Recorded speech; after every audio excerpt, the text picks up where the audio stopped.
উত্তর জেলার ধর্মনগর মহকুমার অন্তর্গত যুবরাজনগর গ্রাম পঞ্চায়েতের ১ নম্বর ওয়ার্ডের বাসিন্দা সুভাষ রঞ্জন নাথের পুত্র পিকলু নাথ নিজের উদ্যোগে আধুনিক কৃষিকাজ করে স্বাবলম্বী হবার সংগ্রাম চালিয়ে যাচ্ছেন।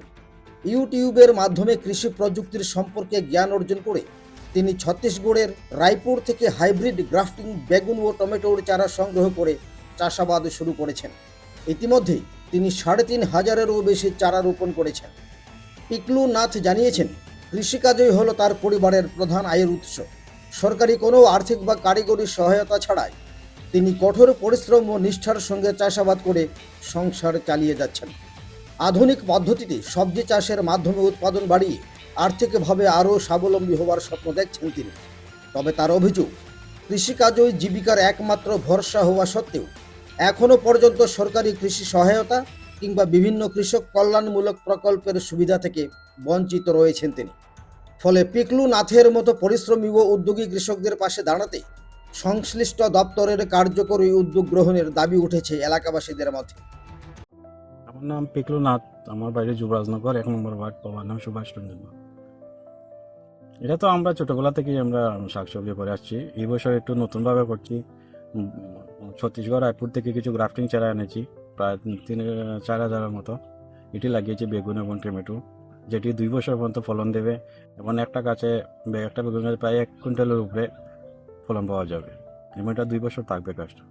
সাহায্য পাইনি, আমি তো ইউটিউবে দেখে নিজের টাকা দিয়ে করে করে এনেছি। তারা আসেনি এখনো, তারা দেখেনি, আমরা নিজেতেই করেছি এটা।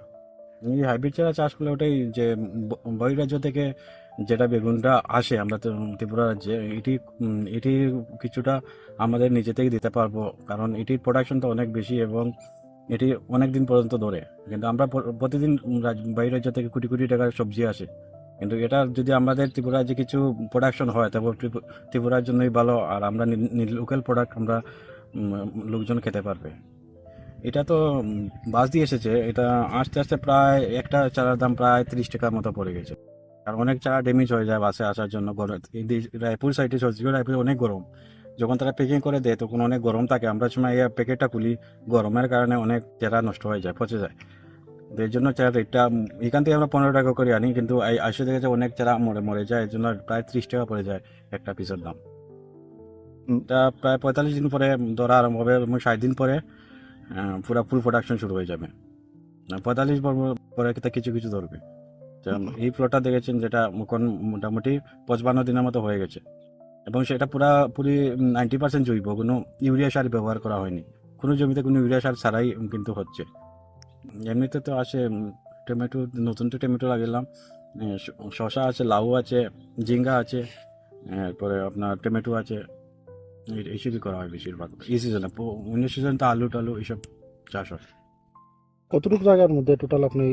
বর্তমানে আছে বেগুন টমেটো মিলে ৩.৫-৪ খানির মতো বর্তমানে চলছে। ২০ টাকা না লাগাতে পারি, না আরো অনেক বেশি লাগানো। এটা বেগুন বাজারজাত হয়েছে। বিক্রি করে কেমন লাভ পেলেন বা কেমন খুশি হলেন? হ্যাঁ, বিক্রি করতে ভালো লাগলো। আর মোটামুটি ৪০, ৪৫, ৫০ টাকা এরকম যাচ্ছে আমাদের লোকাল যে গুলো বেগুনটা। এটা আরও উন্নত হওয়া যাবে। কিছু যেমন ডিপ সিস্টেম, আমাদের এখানে ডিপ সিস্টেম পাওয়া যায় না। যদি ডিপ সিস্টেম থাকতো আর প্রোডাকশনে ডাবল হয়ে যেত। আমরা এখানে ডিপ সিস্টেম নাই, আমি তো কিনতে পাইনি। আমি সরকার ১ বছর আগে অ্যাপ্লাই করেছি, কিন্তু ওখানে দেয়নি। যদি ডিপ সিস্টেম থাকতো তাহলে অনেক অনেক উন্নত হতো আমরা কৃষক। কারণ আমাদের মার্কেটে এরকম সিস্টেম নাই। অন্য অন্য স্টেটে আছে, কিন্তু আমাদের এরকম ডিপ সিস্টেম পাওয়া যায় না। আপনি ধর্মে যাবেন, কোথায় পাবেন না যে ডিপ লাগানো হয়। ডিপ লাগালে প্রোডাকশনটা ডাবল হয়ে যায়, কারণ এটা পুরোপুরি অনেক উন্নত মানের খাওয়া গাছের যে প্রয়োজনীয় নিউট্রিয়েন্ট আছে এটাই দেওয়া যায় ডিপের মাধ্যমে, যেটা তো মাটিতে দিতে হয় না, ডাইরেক্ট ডিপে দিয়ে চলে যায়। চাষবাস করলে অনেক ভালো হবে, কারণ এখন হাইটেক হিসাবে করতে হবে। আগের মতো করলে এরকম প্রোডাকশন পাওয়া যাবে না। তখন ডিপ মালচিং হাইটেক পদ্ধতিতে করতে হবে, তখন গিয়ে উন্নত হওয়া যাবে। নর্মালি করলে কোনো লাভ হবে না, কারণ তখন মাটির উর্বরতা অনেকটাই কমে গেছে। কারণ রাসায়নিক সার ইউজ করতে করতে মাটির উর্বরতা অনেকটাই কমে গেছে। এর জন্য জৈব পদ্ধতিতে ভালো প্রোডাকশন নেওয়া যায়। এই জন্য আমি দেখেন ইউরিয়া সার টোটালি আমি একটাও ইউজ করিনি। এরপর আমার গাছটা দেখতে পারবেন প্রায় ২ মাস বয়সে প্রায় ৩ ফুটের উপরে হয়ে গেছে এবং সেটা ১০ ফুট পর্যন্ত যাবে।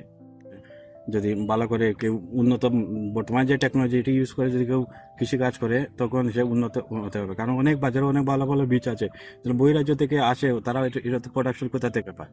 এরকম যদি আমরা রাজ্যে হয় তাহলে আরো ভালো প্রোডাকশন পাওয়া যাবে। এই সংবাদ পাঠিয়েছেন তিলথই থেকে আমাদের সংবাদ প্রতিনিধি প্রান্তোষ দেবনাথ।